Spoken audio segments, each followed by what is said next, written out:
toute la gloire doit revenir à Jésus.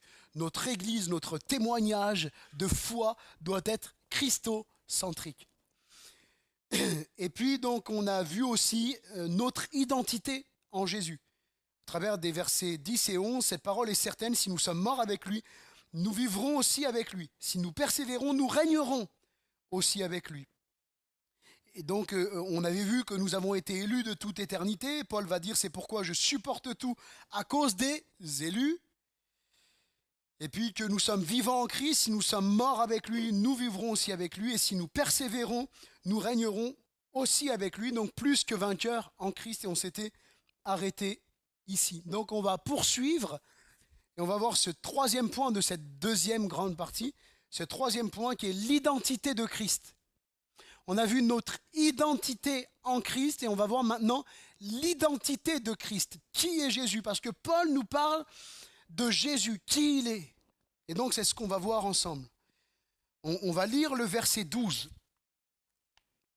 2 Timothée chapitre 2, verset 12. Alors, il y a même le verset 8, quand il dit « Souviens-toi de Jésus-Christ, issu de la postérité de David, ressuscité des morts, selon mon évangile. » Et là, l'identité de Christ, elle est là. Puis on va revenir après sur le verset 12. L'identité de Christ, elle est là. Issu de la postérité de David. Peut-être certains vous diraient, mais c'est un détail qui n'est pas important. Oh, combien il est important ce détail. Parce que dans l'Ancien Testament, il était annoncé que le Messie, donc Dieu fait homme, allait venir tel un homme dans la postérité de David. Hein, Dieu va dire à David, ton trône sera éternel et je te susciterai une postérité, etc., etc. Donc, Paul insiste en disant que finalement Jésus, il est issu de la postérité de David. Il est le Messie. Il est ressuscité des morts. Mais s'il est ressuscité des morts, ça veut dire qu'il est mort à un moment. Comment Dieu peut-il mourir? Certains diraient, eh bien, ça a été rendu possible parce qu'il est venu sous forme humaine. Dieu, bien sûr, en tant qu'esprit, n'est pas mort, il est éternel, mais il va venir en chair et en os, il va prendre notre place à la croix, il va mourir pour pardonner nos péchés, il va mourir à cause du mal qui est dans le cœur de l'être humain. Et puis il va ressusciter des morts, de sorte que toute personne qui demande pardon pour ses péchés à Jésus est sauvée de ses péchés. Il est passé de la mort à la vie. Comme Jésus est ressuscité, il ressuscite aussi avec Jésus. C'est spirituel bien sûr, et il vit une nouvelle vie avec Jésus. Et c'est vraiment ça. Si on est plus que vainqueur avec Jésus, c'est parce que Jésus a été vainqueur de la mort. La mort n'a pas pu le retenir. Si Jésus était simplement mort et qu'il n'était pas ressuscité, il aurait juste été un fondateur de religion parmi tant d'autres. Mais ce qui fait la différence, Bouddha n'est pas ressuscité, Mahomet n'est pas ressuscité, et on pourrait comme ça multiplier tous les fondateurs de religion. Ils ne sont pas ressuscités, mais Jésus est ressuscité. Et il est remonté de là où il est descendu, dans le ciel, dans l'éternité. Alléluia! Que le nom de Jésus soit glorifié.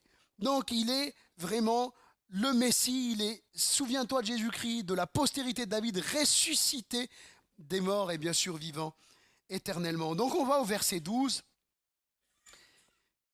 C'est un premier point là déjà qu'on a vu de l'identité. Et puis si nous le renions, lui aussi nous reniera. Si nous sommes infidèles, il demeure fidèle car il ne peut se renier lui-même. Donc ce qu'on va voir maintenant, c'est que premièrement, il est justice. Jésus est justice. L'apôtre, lorsqu'il écrit ses avertissements, il faut savoir qu'il écrit donc à Timothée, qui est pasteur de l'église d'Éphèse, et que très certainement sa lettre va être amenée à être lue. Parce que par exemple, Paul, dans sa lettre, vous avez vu qu'il va faire de la discipline. Il va dire, voilà, entre guillemets, si on paraphrase, j'ai excommunié Hyménée et Alexandre, etc. Et donc, Timothée, à un moment, va pouvoir se servir de cette lettre pour dire, vous voyez, j'ai l'autorité apostolique derrière. C'est Paul vraiment qui m'a missionné de faire ces choses. Donc certainement, on peut supposer que cette lettre, elle a été aussi communiquée à l'Église. Et on sait que dans l'Église, de tous les temps, il y a toujours eu de tout. Des gens qui sont vraiment chrétiens, d'autres qui sont en voie de devenir chrétiens, et puis d'autres qui disent être chrétiens mais qui ne l'ont jamais été. Vous voyez? Donc Paul, quand il utilise le « nous », c'est un peu le terme générique. Il ne soupçonne pas que peut-être « Ah, cette personne-là, elle n'est peut-être pas chrétienne. » Et puis celle-là, non, il n'est pas en train de soupçonner. Il est en train de donner une règle générale. Et c'est vraiment important de souligner ça. Pourquoi? Parce que en utilisant le « nous », si nous le renions, il nous reniera aussi. Son objectif est d'avertir ceux qui disent avoir la foi et qui sont tentés de le renier, tout en sachant que ceux qui le renient démontrent qu'ils n'étaient pas élus, qu'ils n'étaient pas véritablement nés de nouveau. Sinon, ils ne l'auraient pas renié. Il faut savoir qu'on est vraiment dans une phase où la persécution est là et elle est forte. Et certains, parce qu'ils avaient la pression, se sont mis à dire « Non, non, moi je ne suis pas chrétien, Jésus, je ne connais pas », parce qu'ils avaient peur de mourir. Et très tôt va venir le débat dans l'Église, très tôt, après les récits bibliques, on retrouve ces traces historiques où il va y avoir ce débat, est-ce qu'on peut réintégrer quelqu'un qui a renié Jésus parce qu'il a été forcé, mais qui dit toujours être chrétien? Vous voyez, très, très rapidement, ça va arriver dans l'histoire de l'Église. Et là, ce que Paul est en train de dire, parce que Jean va le dire dans 1 Jean chapitre 2, verset 19, ils sont sortis du milieu de nous, mais ils n'étaient pas des nôtres. Et si on reprenait, on mettait ce passage en parallèle avec ce que Paul dit, ils sont sortis du milieu de nous, mais ils ont renié Jésus, mais ils n'étaient pas des nôtres. Car s'ils eussent été des nôtres, ils seraient demeurés avec nous. Ils n'auraient pas renié Jésus. Mais cela est arrivé afin qu'il fût manifeste que tous ne sont pas des nôtres. Celui qui a écrit, donc l'apôtre Paul, avoir l'assurance que rien ne peut le séparer de l'amour de Dieu. Romains chapitre 8, versets 35 à 39. Ni la mort, ni la vie, ni les choses présentes, ni les choses à venir, ni les puissances, ni les dominations. Vous connaissez ce texte, ne pourront nous séparer de l'amour de Dieu manifesté en Jésus-Christ. Ce même apôtre Paul, qui est sûr qu'il va aller dans le ciel, dans l'éternité, pourrait-il dire, si je renie Jésus, Jésus va me renier? Est-ce que l'apôtre Paul, qui est quand même un homme qui baigne dans les Écritures, a été élevé au pied des plus grands maîtres de la loi, au pied de Gamaliel? Il connaît la loi, il connaît l'Écriture, il connaît les promesses de Dieu, et puis il connaît Jésus. Ce même Paul peut-il dire, j'ai l'assurance que ni la mort, ni la vie, ni les choses présentes, rien ne me séparera de Jésus, puis juste après dans l'épître à Timothée dire, si je le renie, il va me renier aussi? Moi je ne le crois pas, certainement pas. Et la suite du verset nous le démontre bien, et on va le voir ensemble. Car il appuie le fait que si nous étions infidèles, Dieu resterait fidèle. Dieu reste fidèle. Et de plus, les versets 19 à 21, on peut les afficher tranquillement pendant que je parle, Paul va utiliser l'image d'une grande maison. Dans une grande maison. Dans une grande maison. Et il va utiliser l'image de vase. Il y a des vases d'usage vil et des vases d'honneur. L'Église n'est-elle pas une grande maison? Lui dont Paul va dire quelques temps avant, on l'a lu, vu qu'on suit un peu on fait une lecture textuelle des épîtres de Timothée et de Tite. Il va dire à Timothée, je t'écris afin que si je tarde à venir, tu saches comment il faut se comporter dans l'Église qui est la maison de Dieu, et la colonne et l'appui de la vérité. Donc dans cette grande maison de Dieu, Paul dit qu'il y a des vases qui sont des vases d'honneur, des vases qui ont été purifiés par Jésus, des vases qui ont été transformés par Jésus, qui étaient des vases d'usage vil et qui sont venus des vases à la gloire de Dieu. Et puis il y a des vases d'usage vil. Ils ont peut-être fait une petite peinture. On pourrait les confondre parmi tous les autres vases, mais Dieu ne les confond pas parce que Paul va dire, et nous allons revenir dessus, que Dieu connaît les siens. Imaginez que si vous êtes potier, vous avez fait 3 vases. Vous savez reconnaître ce que vous avez fait, parce que vous avez des particularités dans votre façon de faire les vases, qui fait que vous savez reconnaître vos vases que vous avez fait. Vous les avez peints, etc. Et quelqu'un d'autre, voyant vos vases, a envie de vous tromper. Et il va faire exactement les trois mêmes vases. Les trois mêmes. Trois mêmes vases. Et vous, quelqu'un va arriver, il va voir les vases et il va dire, bah, c'est tous les mêmes. C'est telle personne qui les a fait. Mais la personne là qui a fait les trois vrais vases, elle dit non, non, non, non, c'est pas les mêmes. Parce que moi, mes vases, je les reconnais. C'est celui-là, celui-là et celui-là. Vous voyez?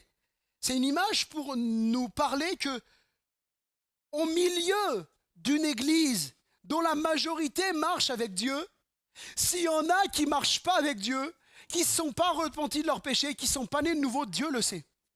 Ce n'est pas à nous de commencer à juger, parce que j'ai envie de vous dire, en fait, dans une continuité, Jésus va dire qu'on reconnaît un arbre à son fruit. Et l'erreur qu'on a eue dans les milieux évangéliques, c'est de s'arrêter sur un fruit passager. Ah, ça y est, il est chrétien. Mais en fait, c'est dans le temps qu'on va véritablement voir. Alors, bien sûr, on ne doute pas, nous, ni vous ni moi, on ne doute pas les uns des autres, mais c'est dans le temps qu'on voit le chrétien. Et de toute façon, ce qui nous importe, c'est que Dieu reconnaît les siens. Amen. Donc, je continue, je reviens sur ma pensée. Il démontre que tous ne sont pas de véritables chrétiens nés de nouveau, bien que professant la foi. Et on va y revenir. Paul ici montre que ceux qui renient Christ parce qu'ils ne sont pas régénérés seront également reniés de Christ, vu qu'il ne les a jamais connus, comme il le dira dans Matthieu chapitre 7, verset 22. Parce que nous, on voit on considère ce qui frappe les yeux. On se dit, mais c'était obligé qu'il était chrétien. Il prophétisait dans l'église. Un jour, il a même prié pour un malade, il était guéri. Et puis ce pasteur-là, il était mondialement connu. Il imposait les mains, les gens étaient guéris. Et puis, on accumule tout ce qu'on voit.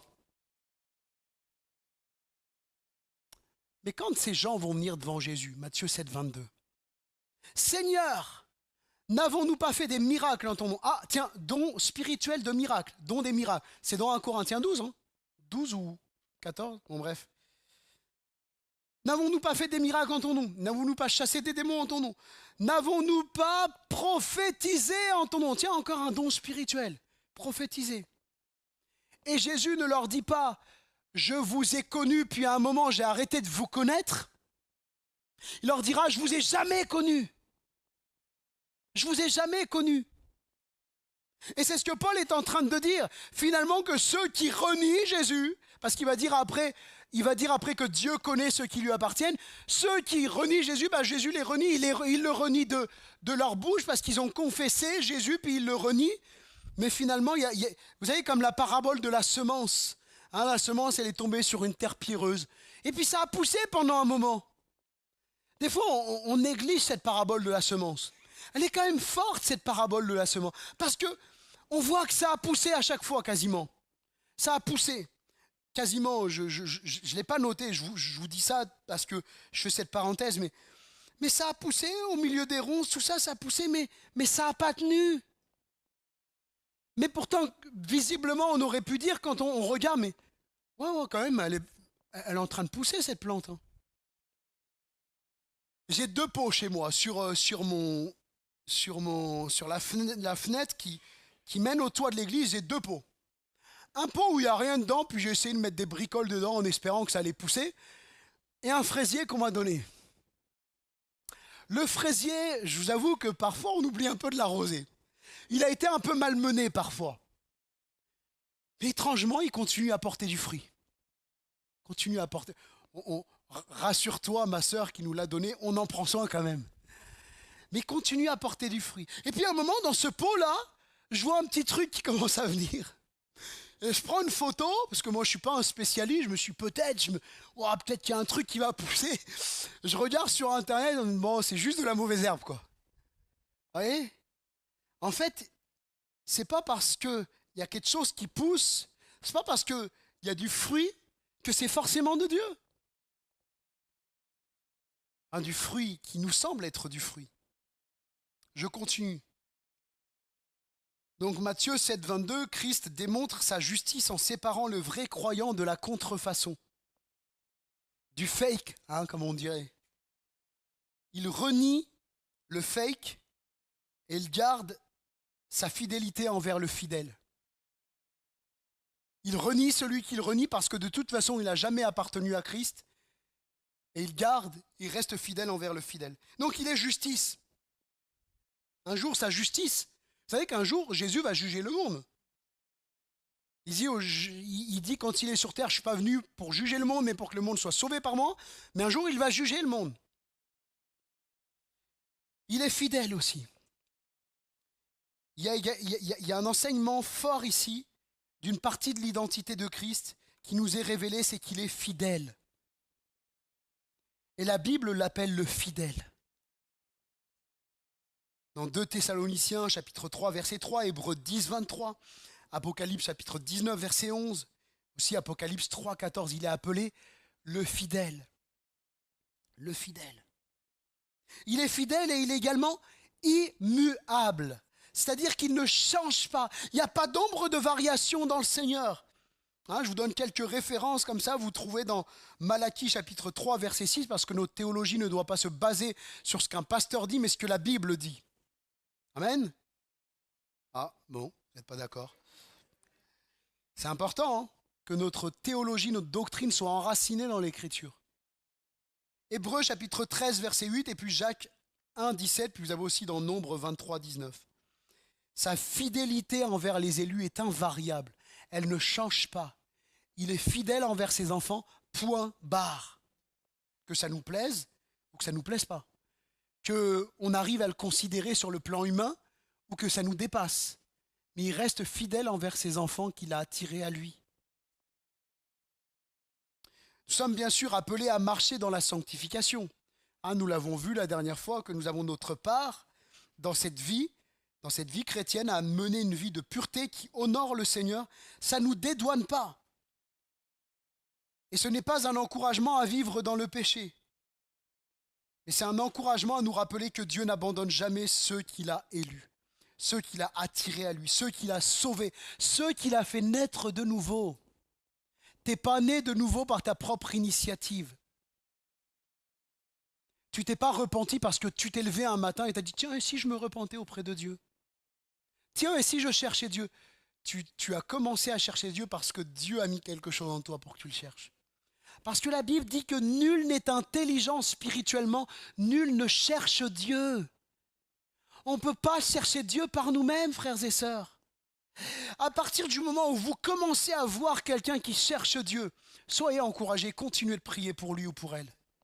Parce que dites-vous que là, c'est Dieu qui est en train de faire un travail. Quand on met trop l'accent sur le choix de l'homme, bien qu'à un moment, bien sûr, on a dit oui à Dieu. Je suis d'accord avec vous. Ça ne nous dédouane pas de notre choix, de ceux qui... Vous savez, un théologien dit on est sauvé par la grâce, mais on est perdu par notre endurcissement. On est perdu à cause de notre péché. Et c'est vraiment ça. C'est-à-dire que bien sûr qu'on a notre choix à faire et qu'à un moment, Dieu nous parle et qu'on dit oui. Mais ce choix, il est impossible sans une intervention de Dieu.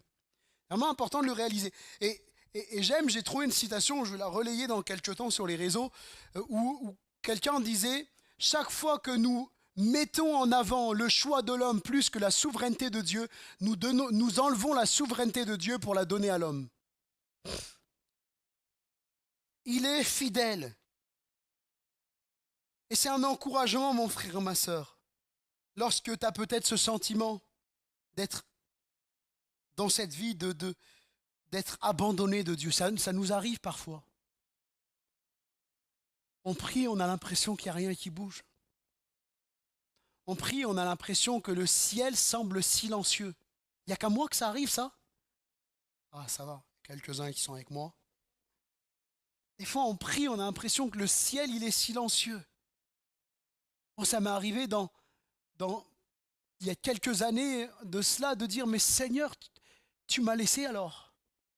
Vous savez, des fois, on a ce sentiment, on parle à Dieu avec notre cœur. Dire, mais tu m'as laissé, je ne comprends pas, je ne sens plus ta présence.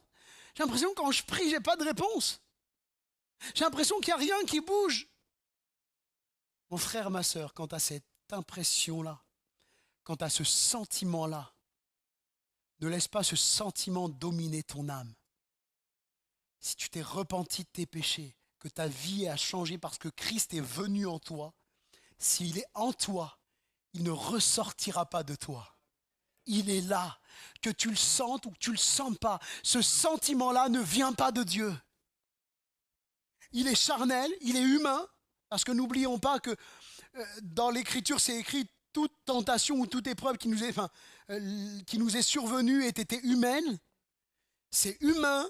Bien sûr, le diable aussi vient aussi, la puissance des démoniaques vient aussi nous faire douter. Mais rappelons à notre âme, comme David va dire à un moment où il est au plus bas, mais il va dire, mais bénis Dieu, ô mon âme, bénis Dieu. Et c'est là qu'on a besoin de dire, mais Seigneur, je vais te bénir. Même si j'ai plus la force, je vais me faire violence pour te bénir parce que même si j'ai l'impression que tu n'es pas là, tu es là. Et même si j'ai l'impression que tu ne me réponds pas, je sais que tu agis. Parce que tu n'abandonnes pas tes enfants. Il est écrit que si nous sommes infidèles, il demeure fidèle parce qu'il ne peut se renier lui-même.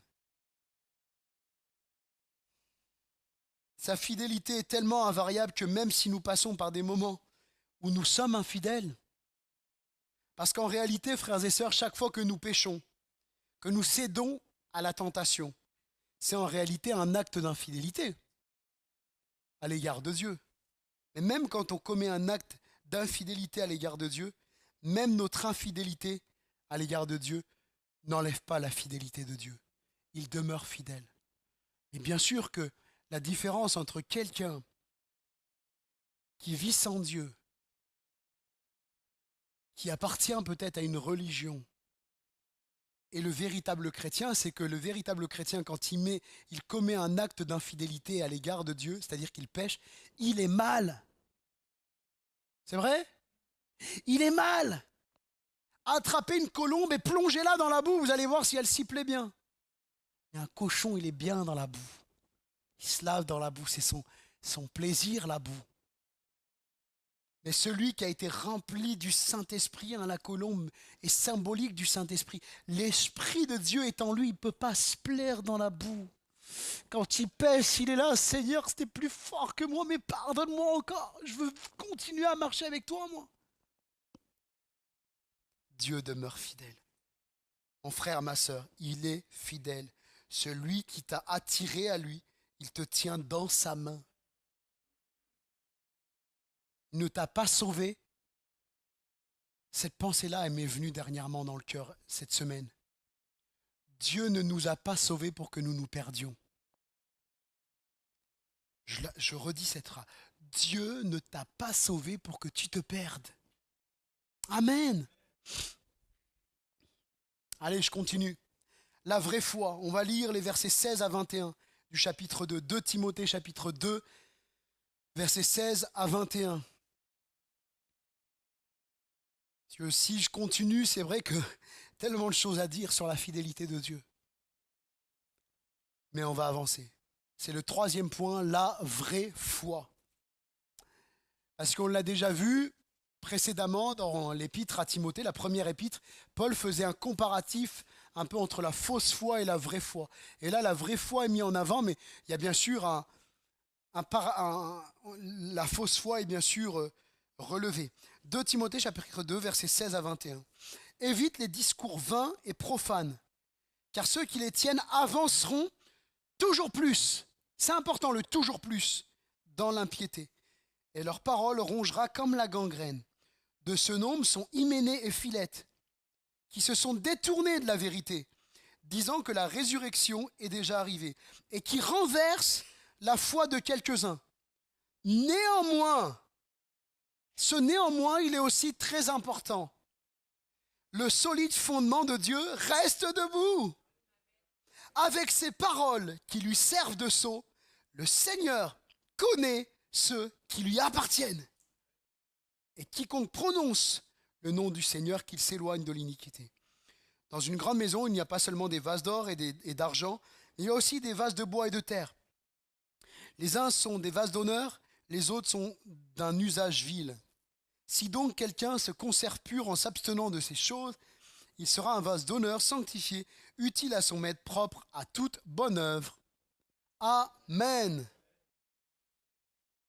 On a ici encore la fausse foi qui est mise en opposition à la vraie foi. On va voir quelques critères encore de la fausse foi.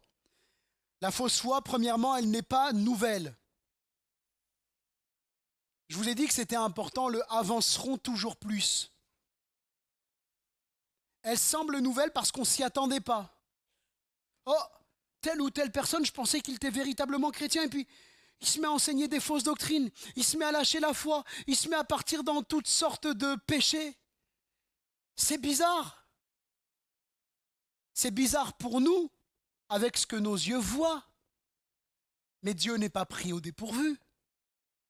C'est nouveau pour nous, parce qu'on ne s'y attendait pas, mais ce n'est pas nouveau pour Dieu. Et c'est là où on est limité, nous, sur le plan humain, parce qu'il y a la dimension humaine de ce qu'on voit et la dimension divine qui nous dépasse. De toute éternité, Dieu connaît le début et la fin. Il est omniscient, il sait tout.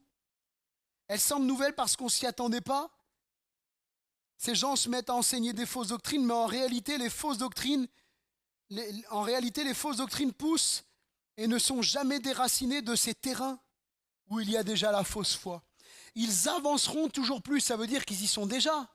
Et puis ils continuent d'y avancer, mais ils y sont déjà. C'est important, les mots ont un sens. En réalité, ils ne sont jamais sortis, ils professaient la foi, mais n'étaient pas nés de nouveau. S'agissait-il d'une expérience intellectuelle, d'une expérience religieuse? Vous savez qu'on peut être évangélique et être religieux? Non, vous ne saviez pas? On peut avoir la religion évangélique, mais ne pas être né de nouveau. Ou purement sentimental.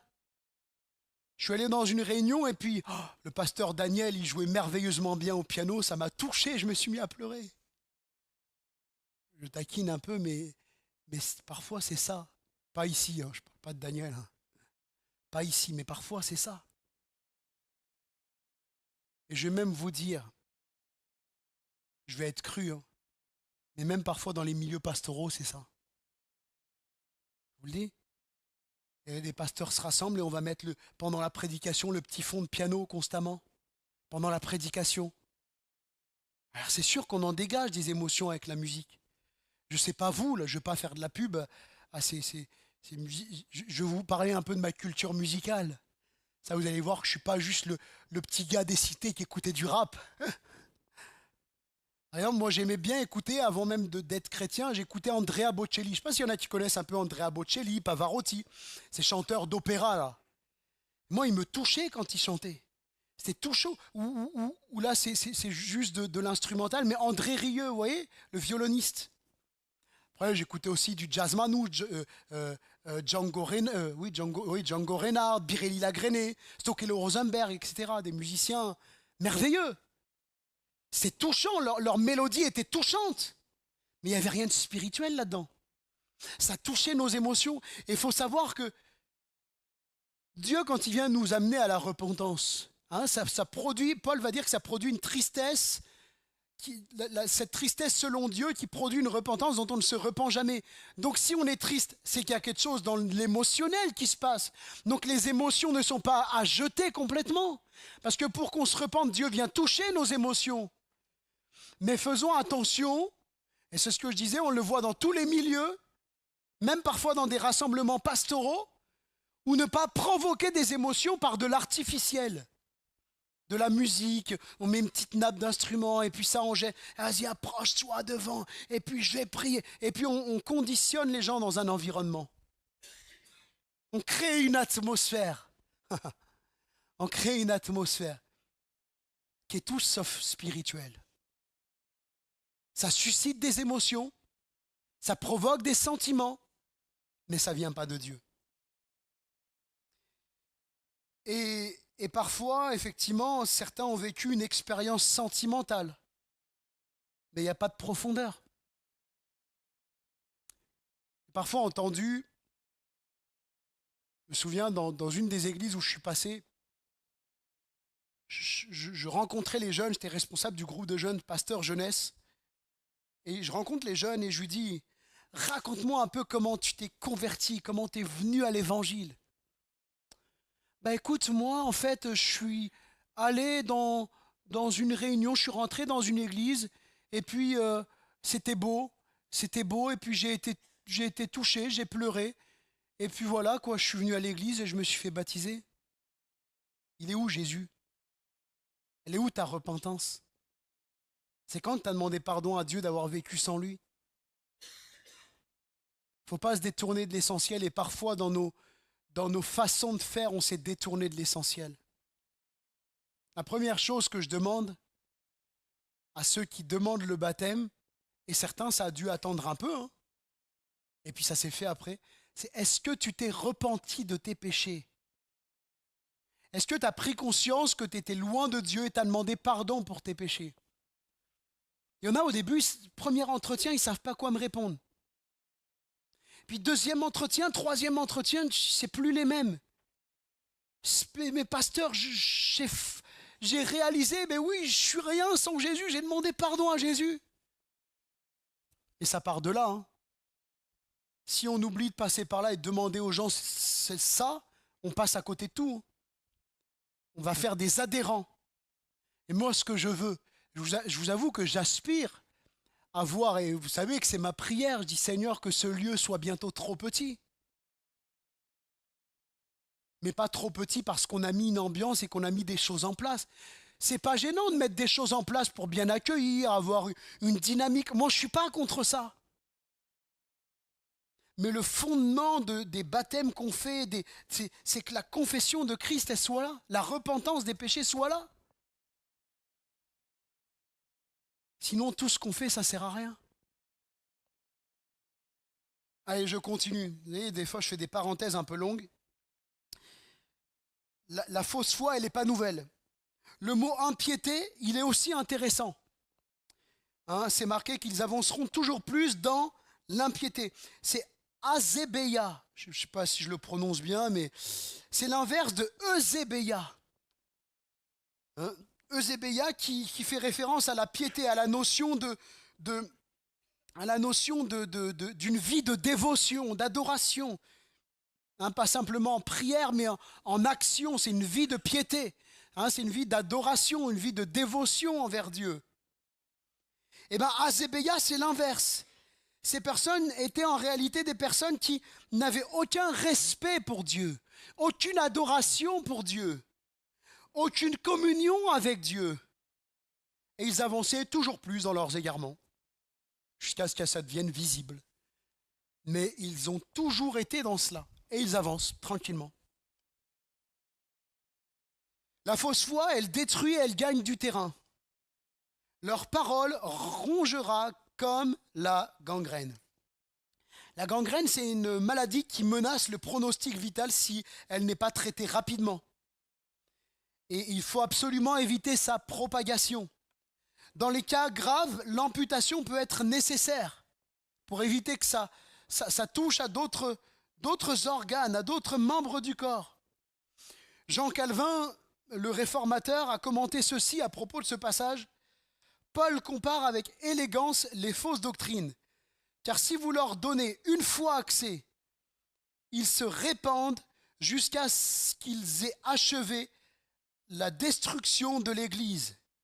La contagion étant si destructrice, nous devons la rencontrer tôt et ne pas attendre qu'elle se soit renforcée par le progrès, donc qu'elle progresse, car il y aura alors plus de temps pour prêter assistance. En gros, ce que Jean Calvin est en train de dire, c'est que la contagion est si destructrice qu'il faut y faire front tout de suite. Il faut empêcher la fausse doctrine de progresser. Il faut faire bloc. Et des fois, l'Église doit faire bloc. On doit faire bloc ensemble. Ce n'est pas le pasteur qui doit dire... pour moi, le pasteur n'est pas le pasteur et les pasteurs, les anciens de l'Église, ne sont pas les seuls garants de la doctrine, même s'ils doivent veiller, enseigner l'Église et tout. Mais nous sommes tous, Église de Dieu, garants de la doctrine. Je me souviens, dans une église où je suis passé, que certains sont venus à l'église et puis dans des discussions on commençait à dire moi je crois qu'un chrétien peut être possédé. Je crois qu'un chrétien peut avoir un démon en lui. Alors moi j'avais parlé à cette personne à ces personnes et je leur avais dit mais la Bible elle dit que c'est pas possible en fait. L'Esprit de Dieu il fait pas de colloque avec les démons. Toi tu peux faire des colloques, des collocations, mais le Saint-Esprit il fait pas de colocation. Déjà, il a déjà assez de boulot avec nous, n'est-ce pas? Il ne fait pas de covoiturage avec les démons, le Saint-Esprit. Il ne cohabite pas avec les démons. Ce n'est pas possible. Toutes choses sont devenues nouvelles. Vous êtes une nouvelle créature. Libre à l'égard du péché, libre à l'égard du diable, libre à l'égard des démons. J'avais beau dire ça, mais bon, j'étais un peu une voix sifflotante dans son oreille. Et ce qui m'a réjoui, c'est quand ces personnes ont commencé à aller parler avec d'autres chrétiens, ils ont eu exactement le même son de cloche, sans qu'on se concerte, sans qu'on en parle, sans qu'on dise attention. Pourquoi? Parce que l'Église, ensemble, fait bloc face aux fausses doctrines. Et vous savez quoi? À un moment, ceux qui prêchent ou qui enseignent ou qui veulent amener des fausses doctrines, tôt ou tard, ils se sentent mal. Et ils finissent par prendre la porte. Sans qu'on leur dise, parce que nous, on accueille tout le monde. Hein. Mais à un moment, ils se sentent mal. Ben oui, vu qu'il n'y a personne pour gober à leur truc. Du coup, ils se sentent mal. Mais l'Église doit faire bloc. Et c'est ça, c'est ce que le réformateur Jean Calvin essaye de dire ici. On doit faire bloc, on doit la rencontrer, la fausse doctrine. Et on ne doit pas attendre qu'elle se renforce, mais on doit la stopper net. Les fausses doctrines enseignées par ceux qui ont une fausse foi sont telles cette gangrène. Si rien n'est fait, elles vont continuer à se propager. Il est donc nécessaire d'agir premièrement en censurant. 2 Timothée chapitre 4 verset 2. Prêche la parole, reprend, censure, exhorte. On doit reprendre en toute douceur et en instruisant. Ce que dit Paul à Timothée. On doit reprendre en toute douceur. Et puis à un moment, si les fausses doctrines continuent, il faut censurer et dire stop maintenant. Tel un traitement qu'on appliquerait sur l'infection, on commence par reprendre, on met un traitement sur l'infection afin qu'elle s'arrête et puis si ça se poursuit, il faut que ceux qui enseignent, les anciens, puissent à un moment dire stop. Ceux qui enseignent les fausses doctrines, faut les couper de la communion fraternelle. Comme ce fut le cas pour Hyménée, Philette, Alexandre, qui vont être coupés, telle une amputation pour arrêter définitivement la propagation. Et puis la fausse foi, donc elle n'est pas nouvelle, elle détruit, elle gagne du terrain, et puis elle perturbe aussi. De ce nombre sont Hyménée, Philette, il est écrit, qui renverse la foi de quelques-uns. Jésus, elle perturbe, et le mot renverse, c'est bizarre là, je suis en train de regarder. Et encore une fois, la technique c'est bien, hein, quand ça fonctionne correctement. J'ai une partie de mes notes qui a disparu. Heureusement, là je peux compter un peu sur l'aide du Saint-Esprit qui vient rappeler ces choses à ma mémoire. Le mot renverser en grec, je suis allé voir ce mot renverser parce qu'on pourrait dire, en fait, ces gens-là, ils n'ont plus la foi, il leur a renversé la foi. Mais en fait, c'est imagé à une embarcation qui chavire. Et puis, la seule autre fois où il est traduit, je crois que c'est toujours dans les épîtres pastorales, je ne sais plus si c'est dans la première épître ou si c'est dans l'épître à Tite, c'est marqué qu'il bouleverse, il est traduit par bouleverser. Donc on pourrait aussi le traduire par il bouleverse la foi de quelques-uns. Et en effet, ça perturbe, les fausses doctrines, elles perturbent, parce que chacun, on avance avec le Seigneur. Et quand certains commencent à dire des fausses doctrines, la personne qui est jeune dans la foi dit « Mais qu'est-ce qui se passe? C'est quoi? Moi, je ne comprends pas. J'ai vraiment la foi, j'ai pas la foi. Qu'est-ce qui se passe? J'en suis où ?» Et ça perturbe les gens. Elles perturbent. Et ce qui nous rassure, c'est que Jésus connaît les siens, qu'il a élus de toute éternité. Il les a attirés par sa grâce irrésistible et il vit en eux par le Saint-Esprit. Il vit en nous par le Saint-Esprit et nous donne ce discernement, alléluia, pour discerner ce qui vient de lui et ce qui ne vient pas de lui. Mais ça perturbe et on ne doit pas laisser de place à cela. Et puis, La vraie foi, elle, par contre, elle refuse le péché. Elle refuse le péché. Hein, il est écrit, néanmoins, le solide fondement de Dieu reste debout. J'ai vraiment perdu mes notes, je vous le dis. Je suis franc avec vous. Pourtant, je pensais vraiment, à mon avis, ça ne s'est pas mis à jour. Ça m'embête quand même. Mais ça va aller. On arrive sur la fin. Le solide fondement reste debout. On va aborder la vraie foi. Le solide fondement reste debout. Ça reste debout, ça tient. Et si on met ce texte en parallèle avec, et du coup je n'ai pas la référence, pardonnez-moi, mais je veux vous donner le texte de tête. Dans Romains, l'apôtre Paul va dire, qui es-tu, toi, pour juger le serviteur d'autrui? S'il tombe ou s'il est debout, que t'importe, mais il restera debout parce que le Seigneur a le pouvoir de l'affermir. Alléluia. Paul dit, il restera debout. C'est ton assurance, mon frère, ma soeur. Tu ne restes pas debout par toi-même. Je ne reste pas debout par mes forces. Parce que si on compte sur nos forces pour rester debout, frères et sœurs, on tombe aussitôt. On chancelle aussitôt. Mais il restera debout parce que le Seigneur a le pouvoir de l'affermir. Le solide fondement reste debout.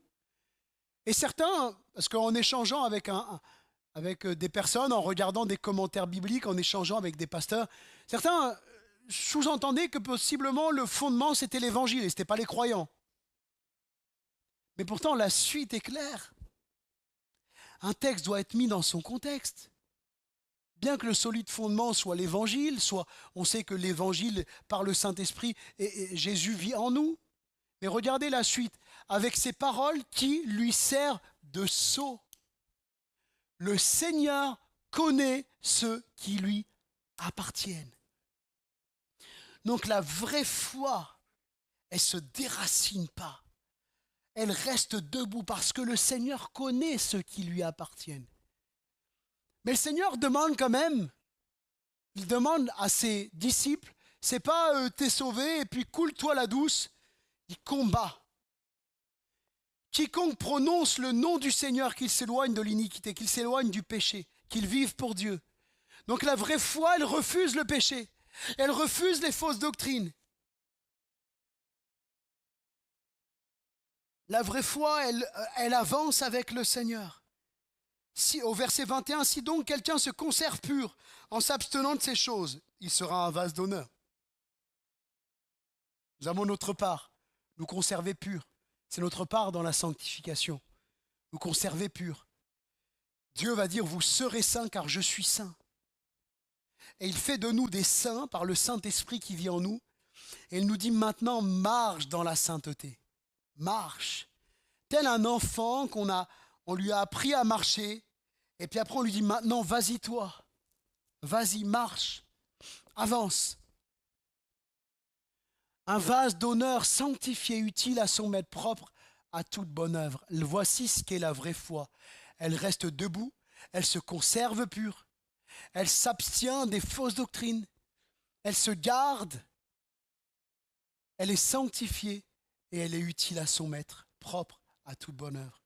Seigneur, sers-toi de nous. Seigneur, rends-nous utiles pour toi. Seigneur, nous sommes ces vases entre tes mains.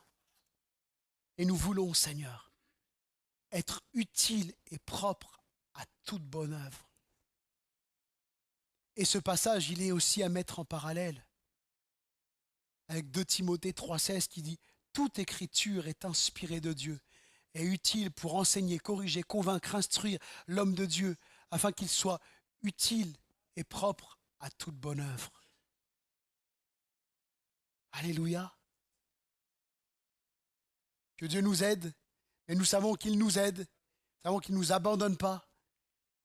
Et notre confiance est dans le Seigneur. Alléluia. Et nous voulons, et c'était le titre du message que nous avons abordé en 2 fois, nous voulons vivre en chrétien tous les jours de nos vies, que ce qui est à l'intérieur se voit à l'extérieur. Alléluia. Alors, prenons courage et avançons avec le Seigneur. Alléluia, on prie quelques instants.